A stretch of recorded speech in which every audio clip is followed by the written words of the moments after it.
We are live. Welcome back, ladies and gentlemen. I am one of your co-hosts, Blake Ruffino. Alongside me is the former Rhode Island long snapper. I'm giving you a compliment. It's the first time you've actually introed me properly. No, I'm just kidding. I don't even think you've ever brought that up once in the 20 or so episodes we've done this show. I forget I was a long snapper sometimes if I'm being completely honest. Well, the reason I bring that up is, listen. So I did give you a proper compliment, only to give you a negative one. I saw you quote tweet. Somebody said, "Who's the best athletes on the football field?" And for my guy said, "Long snappers." I said we all know the answer is long snapper. It absolutely is. Obviously, I was joking. I was trying to drive engagement because a lot of my followers, this might surprise you, Blake, are long snappers. I have a lot of college long snappers who follow me. So I was trying to Are have a you little like bit of the Michael Jordan of long snappers? Definitely no, because I was not good enough to make it to the NFL, but I'm the McAfee of long snappers. I like to say that much because, I mean, I don't know any other former long snappers that are out here in the media making a name for themselves. I don't either. I don't even know a long snapper other than you. I mean, some of the guys I played with, but one of them owns 72 Domino's in the local South area. Oh, he's kicking my ass. Oh, he's running laps around me. That's way better. I mean, maybe not 72. I think it's more like 5, but nevertheless, I mean, that's a big difference. Yeah, very big difference. But 5 is still massive, you know. I mean, it's still very massive. I mean, one bite, everybody knows the rules. Hashtag Portnoy. But anyway, nevertheless, it's good to be back, Joe. We had to miss yesterday just due to some scheduling conflicts. Had a great weekend. Sunday, took my son Ben fishing. Was absolutely fun. He had a great time. But it's good to be back here on the Ruffino and Joe show to talk some college football. So we won't really waste anything. Joe, there was a kind of a bit more newsier last 2 days. Mm-hmm. Nick Saban talks NIL and the potential of federal legislation with, I'm quoting, his buddy, Tommy Tuberville. And then you had, I guess, people I think are a little bit overblowing this Steve Sarkisian thing, talking about Arch Manning and Quinn Ewers and their battle here. We'll talk on them as well. And what spring quarterback competitions are we most looking at this spring? So a lot that we have to get to here tonight. Yep. It's going to be fun. I think it's going to be a really good show. Yeah. I'm more excited about, or not more excited. I'm very excited about the quarterback battle discussion because spring ball is kicking off for those that maybe aren't as focused on the college football calendar as we might be.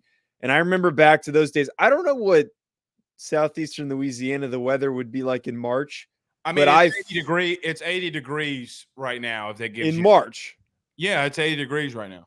Dude, I froze my ass off in March in college in Rhode Island. It was like maybe 40. It would snow sometimes during practices. It was unbearably terrible to practice. So that makes me very mad that you got to practice in 80-degree weather. I'm not trying to make a political statement here, but it's the warmest March that we've ever had in a week span. So I guess hashtag global warming. But nevertheless, I mean, it was I mean, Joe's hot. I mean, April, it's either going to rain or it's going to be really hot down here. And so it's a big advantage when teams like Utah come down to Florida and play. And I'm serious when I say that. Like, yeah. I really am serious. So, yeah, it was always really hot. I mean, the humidity in the South is really bad. So it's not just hot, but you're sweating all over the place. You sweat in places you never know that had sweat that could come out of it. So, nevertheless, it was always really fun. So, yes, spring is kicking off. So let's do this, Joe. Yep. Since we have 3 massive topics that we need to discuss, let's get into them. But not before we talk about our good friends over at betonline.ag. A lot of bets are coming out, over-unders, win totals, and stuff like that. Who do you believe is going to win the Heisman? You can go over to betonline.ag today and place your first sports bet by using that promo code BELIEVE50 at checkout. So let's do this. Let's take our first and only break of the day. We got so much we got to talk about. Look, I think I'm going to tee off on Saban to start off the show. And he deserves it. So let's get into it. We'll back in 50 seconds. Talk some Nick Saban, Alabama, Quinn Ewers, Arch Manning, and who's going to win these QB battles in spring, Joe. Yes, sir. BetOnline is the fastest and easiest way for you to wager on all of your favorite sports, contests, events with the first to market odds and lines. Find reviews for all the news for each league, including Major League Baseball, NFL, NBA, NHL, combat sports, college sports, esports, and even golf. BetOnline continues to be the top online resource for all of your sports information for live in-game betting, props, and futures. Head on over to BetOnline today and use your mobile device to join and make your first sports bet. Use our promo code BELIEVE50, that's BELIEVE50, BLEAV 50, to receive your 50% off welcome bonus on your first deposit. That's betonline.ag, betonline.ag. We're back. And we're talking about Texas and Quinn Ewers and the Longhorns in this episode. So fitting to have that in there every single time we come back. I was thinking about this today when I was pitching the topics to you. We talk a disturbing amount about Texas. Way too much. Way too much. So hold on. So listen, I don't come up with the topics. That's true. Okay. That's true. So if you want to not talk about Texas, okay, but they're in the news. I know that's the problem, is that they're always going to be in the news. Like Notre Dame and Alabama are always going to be in the news. And honestly, the news of there being a quarterback battle is a pretty big headline. And we're going to get to that after the Saban thing. But it is funny how fitting that drop is for today's show.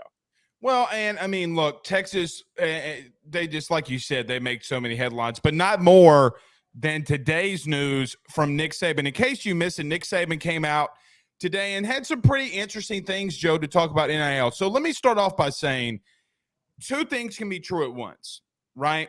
I do believe Nick when he says that he supports players making money. I do believe him when he says that. But today he came out with a statement saying, and I'm quoting him here, these collectives are creating a quote-unquote pay-for-play environment, and guys are going to schools where they can make the most money. Well, Joe, let me start off here by saying, Nick, you created it. Literally a month ago, you went on, well, not literally you went on, but you recorded a video that Alabama, the University of Alabama, dropped about your collective. And Joe, I hate the argument, well, Blake, he's got to do it to keep it up with today's environment. Well, the truth is, if you believe something so much, then no, you don't have to do it. You don't have to have a collective. I'm old enough to remember in 2000, 2001, 2002, 2003, 2004, until he left LSU, and then when he picked it right back up at Alabama, that Nick Saban was paying players underneath the table, okay? The old sentiment of Alabama players committing to Alabama, signing with Alabama, and a challenger or Dodge Charger being out in their front yard is kind of one of the more unwritten things that we know about Nick Saban in Alabama. What does Nick Saban mean by? What does he mean by it's creating a pay to play? Nick, you've been doing it for well over 2 decades. I agree with him. There needs to be federal legislation on some of the stuff when it comes to NIL. But at the same time, you can't stop capitalism, but there's got to be guardrails. However, Nick Saban doesn't need to be the mouthpiece in this. No. The reason he doesn't need to be the mouthpiece is simply due to the fact that he's cheated everywhere he's been. Now, I'm an LSU dude. I'll tell you he cheated. Every LSU fan in here that will come in here, and everywhere Nick Saban has been, they will tell you that he's cheated. So is everybody else. It doesn't really matter. It is an open playing field. But it's really comical to me that Alabama releases their collective this past year. They have 7 5-stars that sign with the University of Alabama. And it's, to me, Joe, I just feel like when Saban opens his mouth about NIL, I really feel like it's like a scenario where a smoker is telling another smoker not to smoke because it gives you cancer, right? Like, you can't tell me what to do when you're doing the same things. Well, Blake, I agree with you on everything you said, but then that last bit there, it did kind of make me think a little bit. I don't agree at this point, but it just kind of makes me think a little bit. Maybe he actually is the right person to talk about it because he's the one who's done it so much to an unfair advantage that when he leaves, he wants college football to be a much more fair environment. It's kind of like stand on your principles, right. right? That's a good point. I'm this is very just a stupid take. I'm just throwing out the perspective of maybe why he's approaching it this way. It's kind of like when the CIA or the FBI hires criminals to then help find This other isn't criminals white that did the collar, same though. thing. This isn't white collar. But to your point exactly, it's weird. You read the article that Sports Illustrated put out, and if you ignore everything that you just talked about, it's a great article. It's a lot of great stuff that Nick Saban says, and it sounds like he really has a moral need to make changes in college football. And you're like, yeah, Nick, you're 100% right. These kids are not making the right decision, because I agree with a lot of what he said. We've got a lot of guys that are just picking to go where the money is. They've been doing that, though. Yes, and it's now even more out in the forefront. It is now more exposed. And I think that it creates a very horrible future for a lot of guys that are just getting paychecks, and you don't even know if some of these guys are graduating. You don't even know if they're majoring in something that's going to set them up to get a career after football. But the sad reality of it is that Nick Saban is the biggest freaking hypocrite in the world, because he's the one who's talking about it. Is there somebody else who could talk about it? Like, is there anyone else that could talk about it? The NCAA president or Greg Sankey or whoever it may be. That was the thing that irked me in the article. So Saban says in the article that the NCAA unfairly is held accountable for this. What are you talking about? They're the ones who are supposed to be handling this, not Nick Saban. Correct. And like we've talked about this whole offseason so far, they're going into federal court and getting their asses handed to them because, Joe, at the end of the day, it's capitalism. Yeah. And you can't stop it. But at the same time, it's just so hypocritical to me that he can say this, all of this. I'm trying to make college football better. No, the frick you're not. You're literally Joe, he's complaining because of what he's still butthurt by what happened with A&M.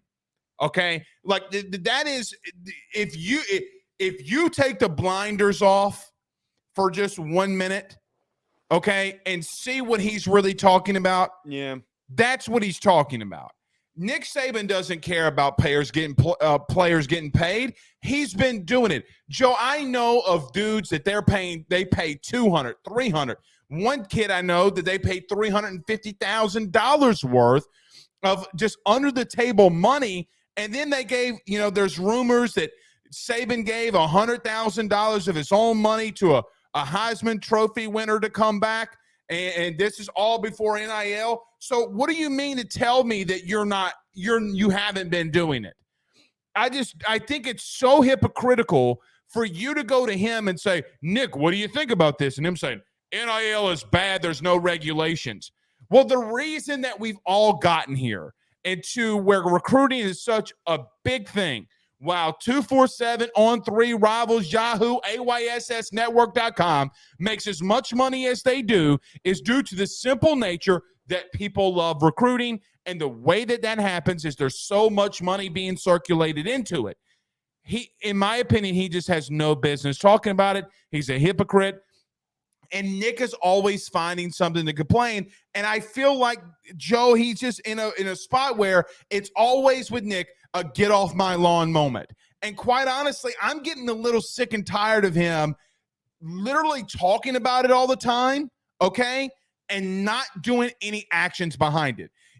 So there's so many times in life where people say, I might tell you, Joe, I want to stop doing X, Y, and Z. I want to get healthier. I want to lose weight. But then I go out and eat, a Caniac from Raising Cane's, or I go to In-N-Out Burger and I get the triple stack or Whataburger. And I say, you know what? I really want to lose weight. But at the same time, I'm going out here and eating like dog crap. So my point is, you can't argue and complain and moan and groan and NIL and then go out there and do it yourself. You just can't do that. To me, it's and he gets a pass so many times because he's Nick Saban. You know who's not talking about it in his division? Kirby. No. Why isn't Kirby talking about it? You know why Kirby's not talking about it? Because the truth be told, Kirby's whipping that ass and taking names like his name is the Water Boy. So he's not going to say anything. Brian Kelly, Lincoln Riley, Marcus. Well, maybe a little bit Marcus Freeman, but his is a different situation. You just get what I mean with him. Mario Cristobal, Billy Napier. None of these other coaches are talking about it because they know it gets them a better chance of having a more equal playing field. You know what the number one team in the country, Joe, the number one team in the country that spends the most money in amount in recruiting, do you know who it is? No, who is it? Georgia. I wonder why Kirby's not saying anything, right? Yeah, exactly. But here's my main thing, and it kind of goes in line with what we discussed on the Saturday show about him complaining about the schedule. I mean, like the reality of it is Nick's just turning into a grumpy old man. Grumpy old man. As much as I want to sit here and get mad at some of the things that he's saying, I almost am at the point where, like you're saying, you're sick of it, and I understand why. I almost take it with a grain of salt because it's like he's an old fart. He is a grumpy old man, and he's gotten to this point where he's gonna complain about everything. Everyone's got a grandfather, and they complained. They all complain. It's too hot. It's too cold. I'm too hungry. I'm not hungry enough. Like Nick Saban reminds me of a dude that wears a cargo sweater inside his house all day. He's turning into that. Like, that's the reality of it. As much as we can sit here and get upset over it, and it's justified with the magnitude of some of the things he gets upset about, but he's just a grumpy old guy. I don't know why he willingly keeps talking about these things, though. That's the weird thing. That is a fantastic point. Why do you think that is? Why is he actively being the one that's the face of it? Joe, you know what it's not fixing? Let me just say this. I talked to an SEC coach today on my way home. And we just kind of started talking about it. You know how I get when I start talking to these coaches, and I'm in there and I'm talking about what you think about what Saban said.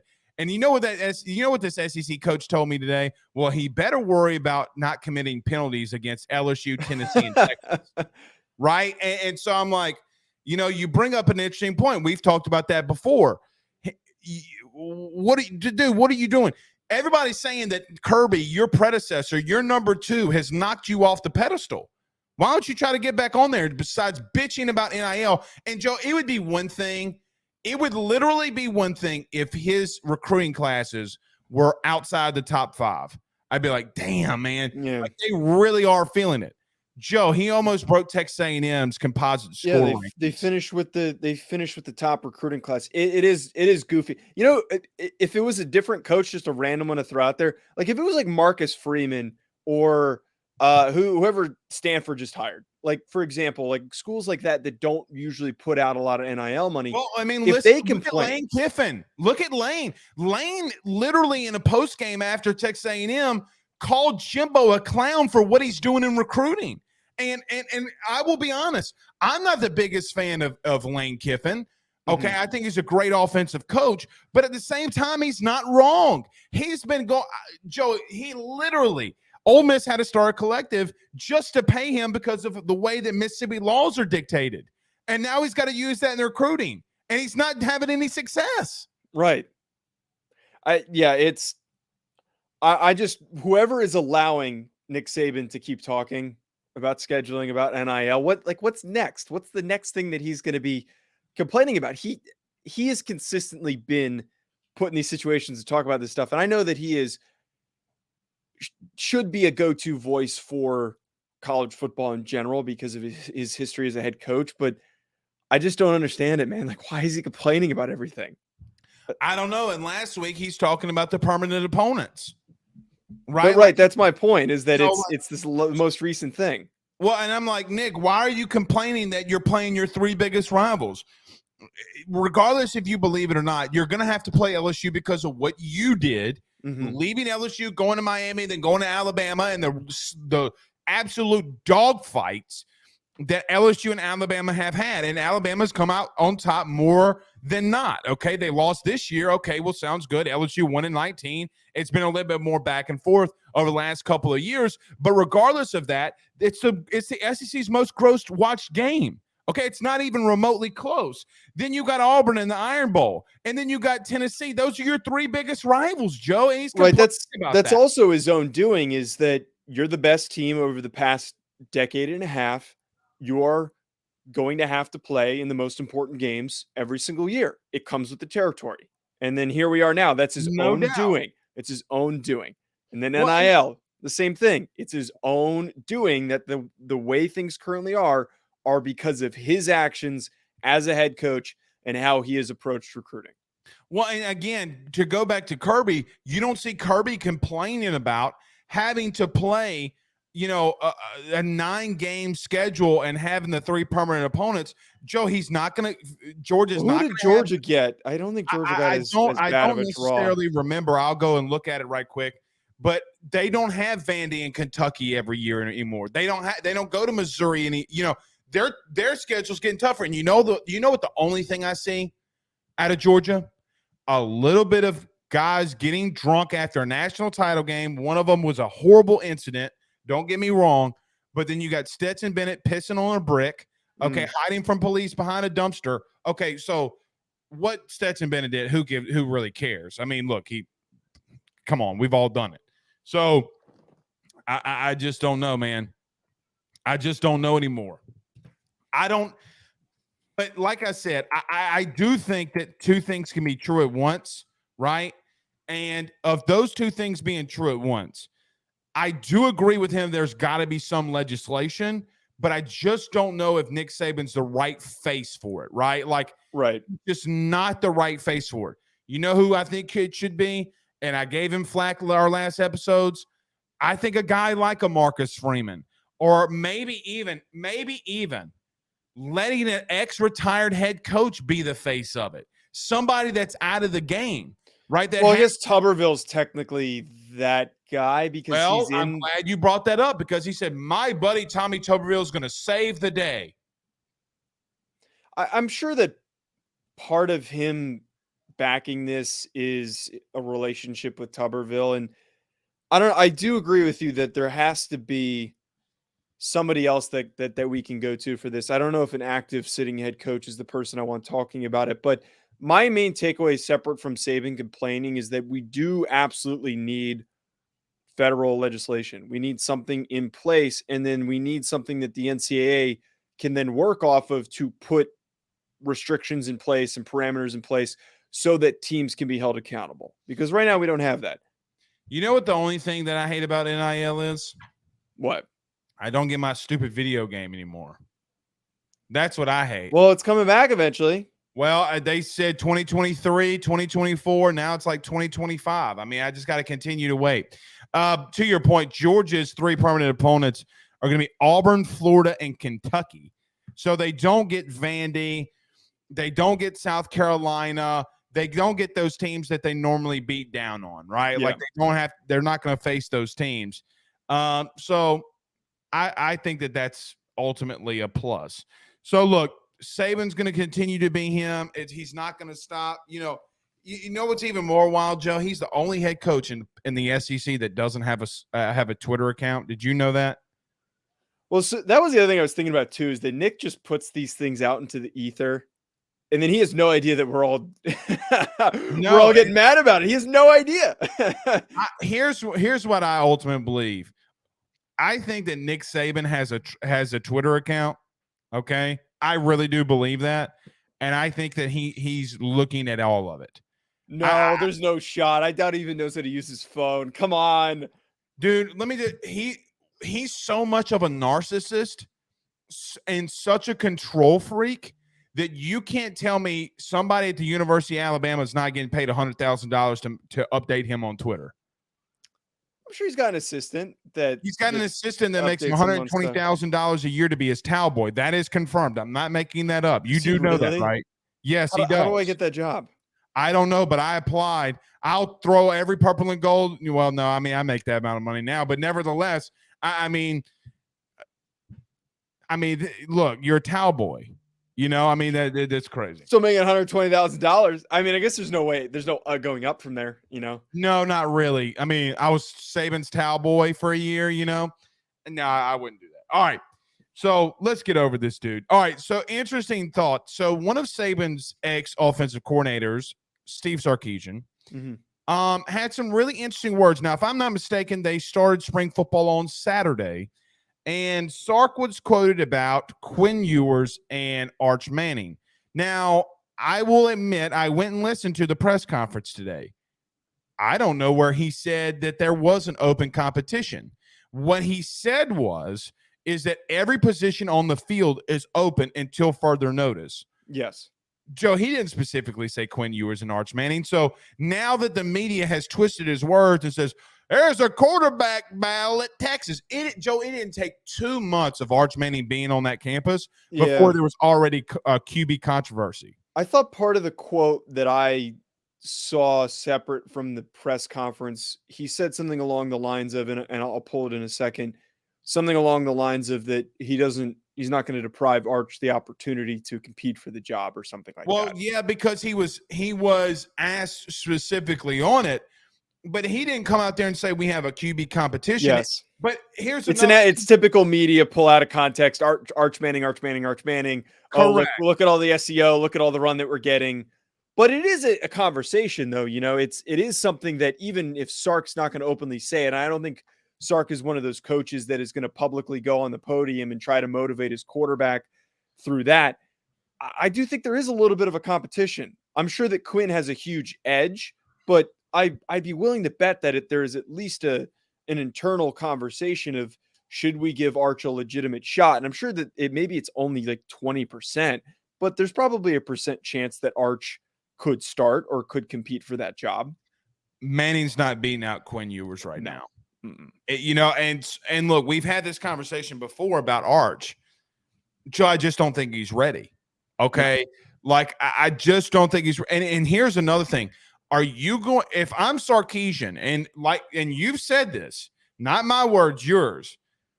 If Sarkisian's really going to be on the hot seat, is he going to let a first-year freshman quarterback come in here and really dictate if he's going to be hired or fired or not? Right? Like, I just can't see that. But here's the thing, though. There is one point that I do agree with you. I don't think Quinn Ewers is that good of a quarterback right now. I think that he's got to get a lot better. Joe, he's going into year 3, okay? Mm-hmm. And he's been around, meaning Ewers, some of the best offensive minds in the game. He's been around Ryan Day. He's been around Hartline. C.J. Stroud was a quarterback that was in the same room as him. He's been around a lot of really good quarterbacks, right? He goes to Texas. And for everything that I poo-poo on Steve Sarkisian about, he's a really good offensive play caller. Joe, he had some really bad outings. And I know that you will say, well, he's hurt and it's his non-throwing shoulder, and I get it. I can't get over the fact that he went 19 of 49 against Oklahoma State with 3 interceptions. He did have 2 touchdowns. Joe, he threw for 38.7% completion percentage. That is horrendous. And then you go into the bowl. Anthony Richardson bad. It is Anthony Richardson bad. Yes, I'm glad that you're starting to come around a little bit. I'm not. Against Washington, which was one of his better games, he went 31 of 47. It got a lot better, 66% completion percentage. He threw for almost 370 yards, but the only touchdown that he had, and when he was in the red zone, was on a trick play. That was his best game, and he couldn't score in the red zone. They ultimately lost the game. Here's the biggest 2 things. TCU, his defense played lights out. He went 17 of 39 for 171 yards and an interception. And the biggest victory from a margin perspective, point differential perspective, was against Kansas. He goes 12 of 21 for 107 and a TD, but Bijan Robinson had to go cuckoo for Cocoa Puffs, having 243 rushing yards, and Brooks had another 111. My point is that, yes, I don't think Manning is beating out Ewers to start the season, but if Quinn Ewers doesn't get better, buddy, I'm just going to tell you, there's nothing that I've seen from Quinn Ewers outside of a half of a quarter against Alabama that says, yeah, he can make some throws, but, Joe, he's highly inaccurate. You know who's not necessarily always highly inaccurate? Arch Manning. Right, and that's where the redeeming qualities are for Arch, and why I think that the possibility for Arch to maybe start some games this year if things go downhill, the possibility is on the table. What Arch Manning has been lauded for is his accuracy, his consistency. He is grown up around the game, so you know that he's going to be a smart kid. But I just don't think that what I saw on tape tells me that this is a kid who steps in right away and is going to have an immediate. This is not Trevor Lawrence. Trevor Lawrence was one of the most ready to made players to step onto a field and play and compete at a national championship level. One of the rarest people. And look what happened to him against Syracuse in that year. So he got knocked out of that game. He still even had limitations for what he was able to do. And he is one of the most ready freshman quarterbacks to step on the field and compete as a true freshman. Right. Here's where I stand on Quinn, though. I am giving him the benefit of the doubt. There was speculation. I have no idea how true it is that he was dealing with some type of a finger issue or something along those lines that was impacting his ability to throw the football, which I'm not a quarterback. You mentioned at the top of the show that my background is a long snapper. The times that I have had issues with my fingers has significantly impacted my ability to accurately spin the football. And same thing goes for playing center, for any position that requires throwing a football in any direction. It is very hard to do if you have issues with your fingers. So if that's true, I give him a little bit of benefit of the doubt for that. Even if it's not, accuracy, I think, is something that is fixable. What is not teachable is the arm talent and the power that he has compared to Arch. I think that Quinn is a far bigger playmaker than what Arch Manning brings to the table. And I think to your earlier point that you brought up with Steve Sarkisian is that he is secretly and I think quietly on the hot seat a little bit. And if things don't go well this year, things might get expedited for him being pushed out as the head coach. I'm putting out the guy that can be a gunslinger, make a big play, and get me back into a football game instead of Arch, who has no game experience. I'd rather ride with the guy who has the game experience. And it's not like we're sitting here. This isn't like a Drew Pine versus Sam Hartman. That's not the best example, but it's not like we're pulling with like a guy who's probably going to be a backup. This is a guy who was one of the top recruits in his class, one of the most talented quarterback recruits to ever come out. He's got the skills, but he does need some refinement. I do agree with that. I'm going to push back on one thing. Accuracy can be fixed to some degree, but not a high degree. Okay. Against Washington, he had some drops, and I'll give him that. But Sark pulled him for Hudson Card a couple of times. If the finger was an issue, then I think you would have saw Hudson Card. Okay. And I don't think that, like, when you're going up against TCU and he's 17-39, or Oklahoma State when he's 19-49, if there's a finger issue and you're getting your ass beat and he's throwing for 3 interceptions, then I go to a situation where, in my mind, well, then Steve Sarkisian's got a lot of explaining to do. Okay, so you either he's hurt or he's not hurt, or he can play or he can't play, and if he can't play, then and you're hurting your team, which is what he was doing. But I would argue a hurt Quinn Ewers gives you more value than Hudson Card. Like Hudson Card, Joe, was there's fine. Joe, there's no way. Now you're having some blind allegiance because 38.7% completion percentage is neutering your team, not hurting, neutering. You ever took a dog to a pound and had their balls cut off? You're neutering your offense when your quarterback has 49 passing attempts. Joe, they drop back 61 times. Well, it's also like when you have a very talented shooter in basketball. If a guy's out of rhythm, you're not pulling him out. It's only going to do worse. But Joe, when he's that ineffective, you got to tell him to stop shooting and pass the ball. I mean, that's true. It doesn't help. This isn't Steph Curry from 3. You know who this is? He's kind of he's a gunslinger like Steph is. Come on, a world peace in the corner. But the other aspect of this too, though, I also question, like a lot of the games where he struggled, they couldn't run the ball. Like the TCU game is one example where they could not get into a rhythm running the ball with Bijan, and that really took them out of it. I think that Quinn, with lacking experience, he's one of those guys kind of like Patrick Mahomes, Josh Allen, where they try to do too much. Or Daniel Jones is another really good example where those guys all have shout out Daniel Jones and his $160 million. Ridiculous how much money he's getting paid. They're those types of $10 million per touchdown pass. Again, just disgusting. I'm a Giants fan. It grosses me out.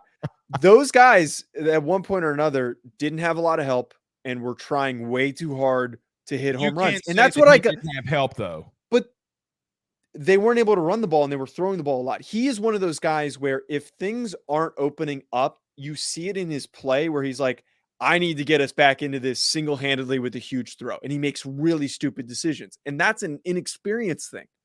That's a lack of experience. I'm going to raise my hand. I have a question. Yes, Blake. What's the question? Did Bijan Robinson not have 25 carries for 243 yards against Kansas? Did Brooks not have 11 carries for 111 yards against Kansas? Forget the Kansas game. That's just entertain me. Just entertain me. Did he not do that? Yeah, they did. He went 12 of 21 for 107 passing yards and a touchdown. So not every single game obviously supports my argument, but the way that he played against Oklahoma State neutralized Bijan in the second half, and that was when Arch was throwing it You know why they neutralized him? You know why they neutralized him? Because they knew that Quinn would do that. That Quinn would try too hard and make mistakes and press. I don't think that. I think if you ask Gundy and anybody on that staff, you know what I think they tell you? They know that Quinn Ewers was highly inaccurate. Joe, go pop in that film. He's missing wide open dudes. He's missing second, third, and fourth reads that are wide ass open. But I also see the inaccuracy issues as I'm making a lot of sports analogies here, as a pitcher who has the yips in a way where their confidence is low and they're in their own head and they're trying to do too much and they can't consistently deliver the ball. Almost won a Cy Young with having the yips. I mean, it's recoverable, but that's my point is it's recoverable. I don't want to throw out the possibility of him being an elite quarterback. He has it in him. I think he's in his head. He has not shown you anything to use the word elite. He is not. The traits. It's the Anthony Richardson thing all over again. Here we go again. It's the Anthony Richardson thing all over again. It's a whole thing all over again. What guys, draft guys like you do, you see a big arm, you see a flashy toy, and you say, you literally start creaming yourself. Yeah, exactly. But at some point, you have to understand that when daddy puts the film on and says, okay, we have a problem here, Joe. Yeah. I don't give two flying rips how big his arm is. I don't care if he can throw the bitch 170 yards. If you're that inaccurate, you should not play. If your finger is hurting that bad where you're going 38.7%, guess who has never had a performance where they had 38.7% completion percentage? Hudson Card. Now, so to my point is, Joe, if this continues to go on with Quinn Ewers, now, I will digress a little bit on one point with you on this. He's a very young quarterback, and you can see him make developments. But again, he's going into year 3. He's been under a guy in Ryan Day. He's been under Steve Sarkisian. You cannot get better teachers. Can he, and more than likely, will he be better than last season? I agree with you, yes. But if this quarterback, if this guy right here shows up, the one that we've just been talking about, Arch Manning better get ready because they're going to throw him in the game because I just don't know if they have a choice, right? Like if you're Sark and your job's on the line, okay, especially when you're out here pushing referees at bowl games or media dudes at bowl games, you better start winning some football games. And Quinn Ewers has not shown you anything. His big arm means nothing when you're that highly inaccurate. I told you this before the show. Give me Drew Brees. Give me Phillip Rivers. Give me Joe Burrow. Give me Russell Wilson. Hell, for crying out loud, as of right now, give me Geno Smith with the way that he looked last season.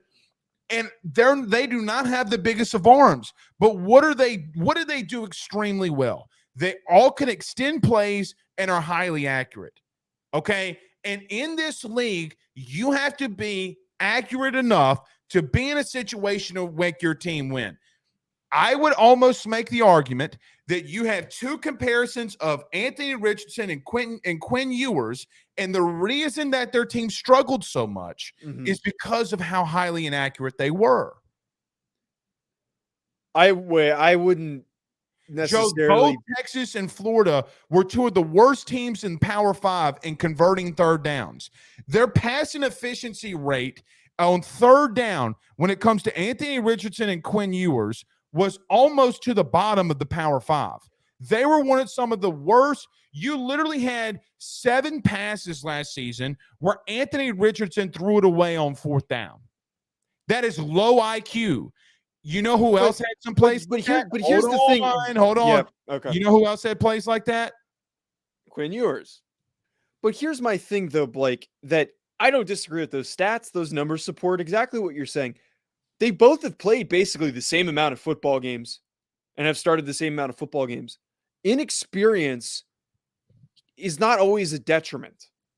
It sucks when you're trying to win football games and those guys are slow to learn, but there is still room for improvement. That's my takeaway with Quinn, is that I don't want to shut down the possibility of him taking that next step because he has the talent.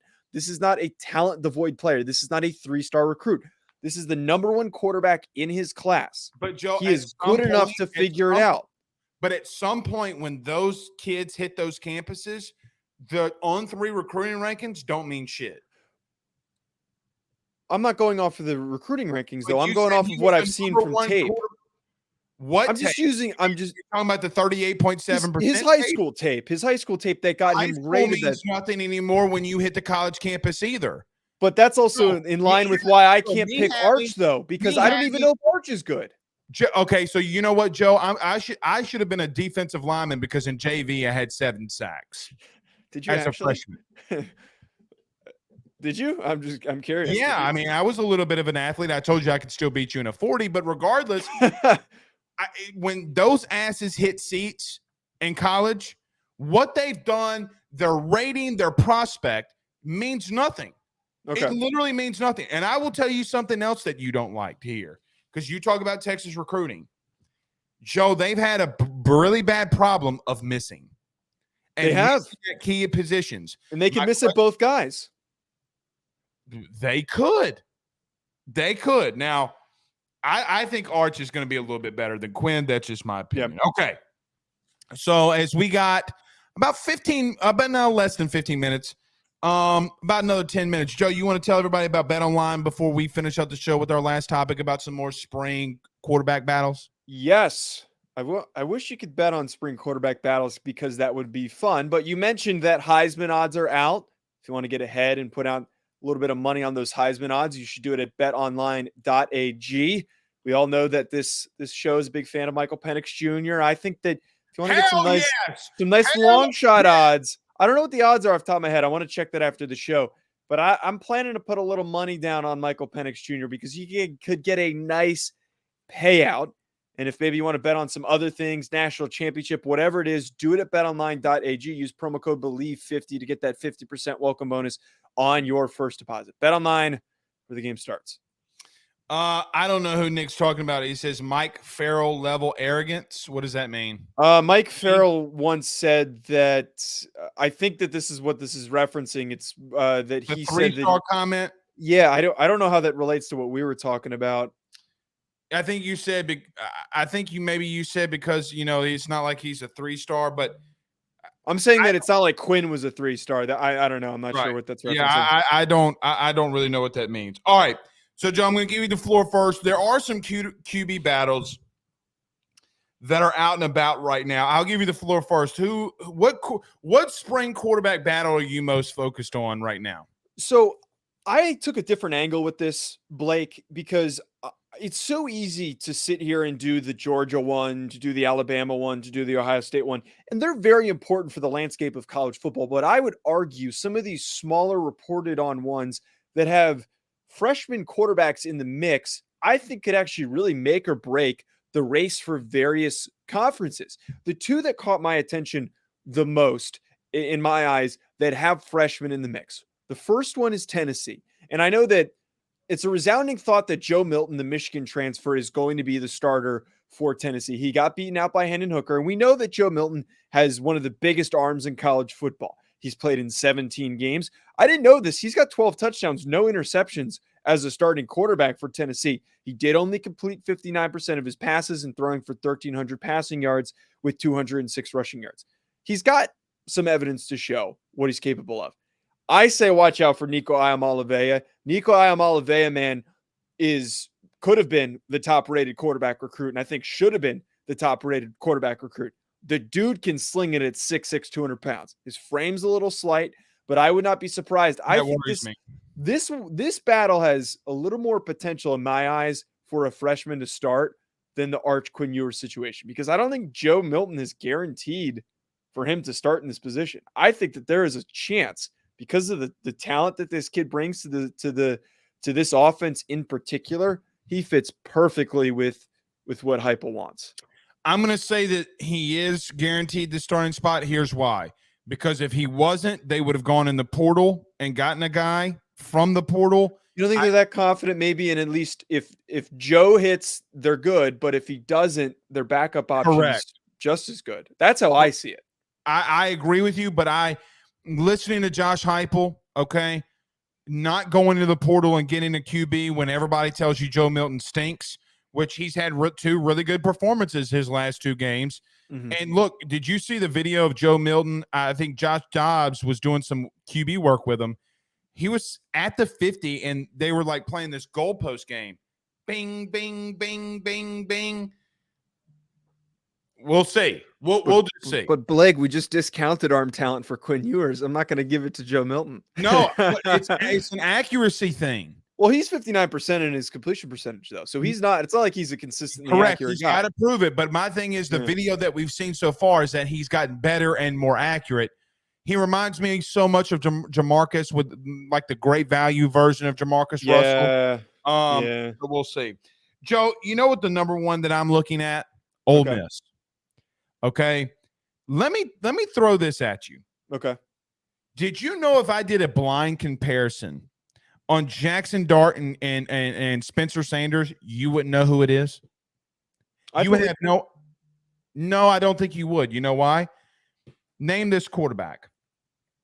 62% completion percentage, 2,900 yards, 20 TDs, 11 interceptions. How many rushing yards? Do you have that? Both have 600. That's Jackson Dart. No, it's Spencer Sanders. What's Jackson Dart's stat line? Here you go. 62.4% completion percentage, 2,974 yards, 8.2 yards per attempt, 20 touchdowns, and 11 interceptions. So they're identical. Oh my God. Joe. That's hilarious. They are identical. And I did not know that these 2 dudes were identical when it came to a lot of their statistics. And here's what the more interesting thing is. Spencer Sanders does have a throwing shoulder injury. The only difference that these 2 dudes have, the only difference that they have right now, Spencer Sanders has more starts than Jackson Dart does. Mm-hmm. But Spencer Sanders had more rushing attempts to score in the red zone than Jackson Dart did.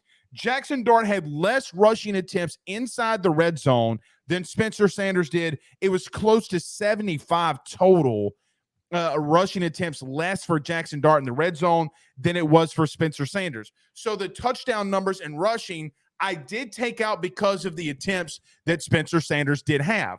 Here's the more interesting thing, though, Joe, to me. Now, you do have Walker Howard that's going to sit here. I'm going to talk about him in just a minute.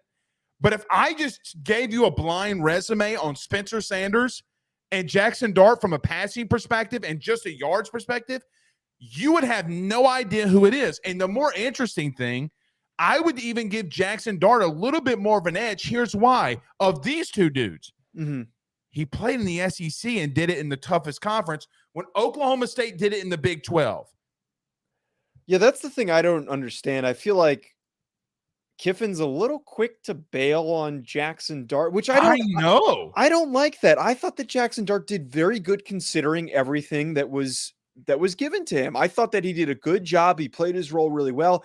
I don't think Spencer Sanders is a very overhyped player. He has always been a very overhyped player. He has been an overhyped draft prospect for the past couple of seasons since he's been eligible, and he's been overhyped as like a sleeper Heisman candidate.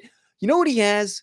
He's got that one Fiesta Bowl where he beat Notre Dame, which I got to watch, and everybody has rode that into the sunset and been like, this is the guy. This is the next guy that we got to talk about.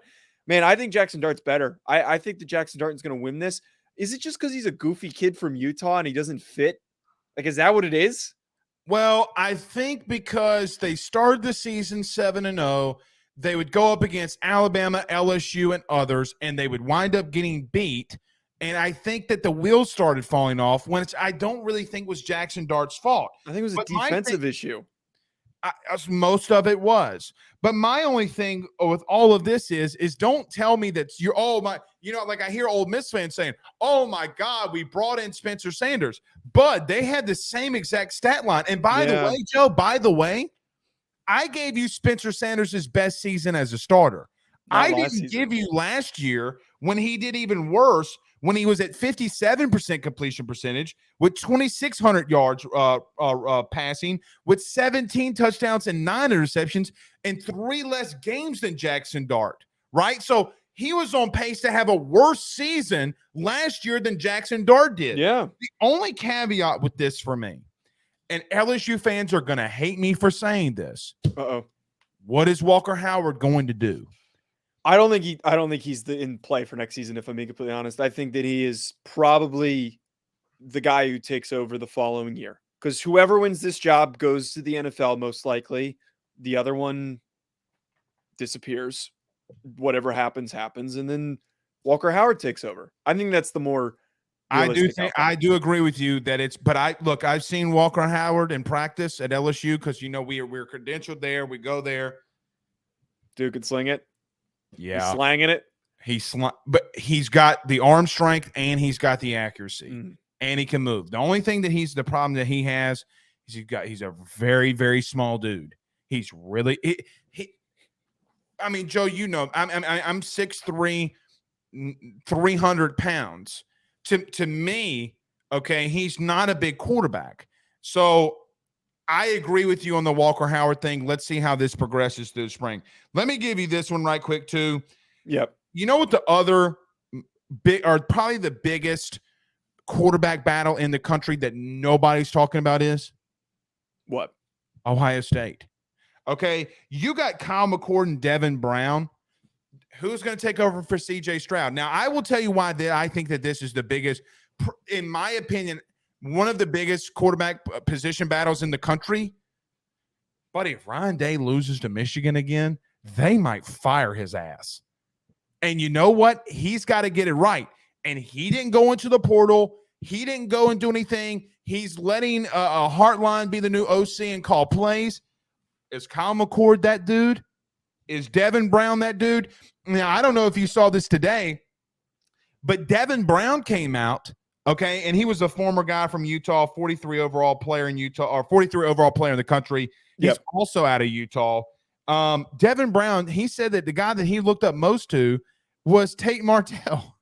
And I'm like, what a horrible comparison in Ohio State for you to look into. That's like C.J. Stroud when he said, I look up to Deshaun Watson and Michael Vick, and it's like, oh no, why could just give me a third guy that's not two of those guys. But that's a weird pick. I like Kyle McCord. I really do. I really think that Kyle McCord fits much better as the next in line, and I think he's more of a natural passer. What works so well for CJ is that he's just a naturally gifted thrower of the football. And I think to work in that system, it's a one-read system. I want the guy who's the most accurate. I want the guy that's going to deliver on that first read, and I think that's Kyle McCord. I don't need the better athlete. I need the guy who's the most consistent thrower of the football. All right, to wrap this up as we end the show here, what's your last one, Joe, that you're looking forward to? My last one's UCLA. I don't think that one is getting enough attention, and it's another, again, a freshman battle here where I don't think Ethan Garbers is in this. He's brought up in some articles, but he's not in it. Dante Moore, who, like Nico Iamaleava, should have been ranked higher, was a highly sought-after kid, last-second switch to UCLA, which was a sneaky big pickup, is competing with Colin Schlee, who transferred from Kent State. Now, Colin Schlee had an okay career, 2,400 passing yards, 59% completion percentage, 13 passing touchdowns to 5 interceptions. He did fine. We know that there was a lot of offensive production at Kent State. But I think that if there is a freshman with the highest likelihood to start, it is Dante Moore. I think that that offense is structured and set up for a freshman to walk in and have a very surprising season. I don't know why it pops in my head of thinking like what Bo Nix did in his first year. I feel like that Dante Moore can do that plus more. I think that Chip Kelly is a great offensive mind, and Dante Moore is perfect for the scheme that he's looking to call. He is a better version of, he has the potential to be a better version of Dorian Thompson-Robinson in my eyes. I think he's a better thrower, overall thrower. Yeah. Without question. All right, Joe, we will be back tomorrow to get everything. I don't know what our topics are yet. I guess we'll talk about that tomorrow, and then we'll go from there. But a fantastic show, fantastic day. I know everybody in the state of Texas hates me. The guys at the charity stripe said that they're going to bring me on. I still have not heard from them. But nevertheless, great show, buddy, and we'll be back tomorrow. We'll see everybody soon. Till then, peace out, Girl Scouts.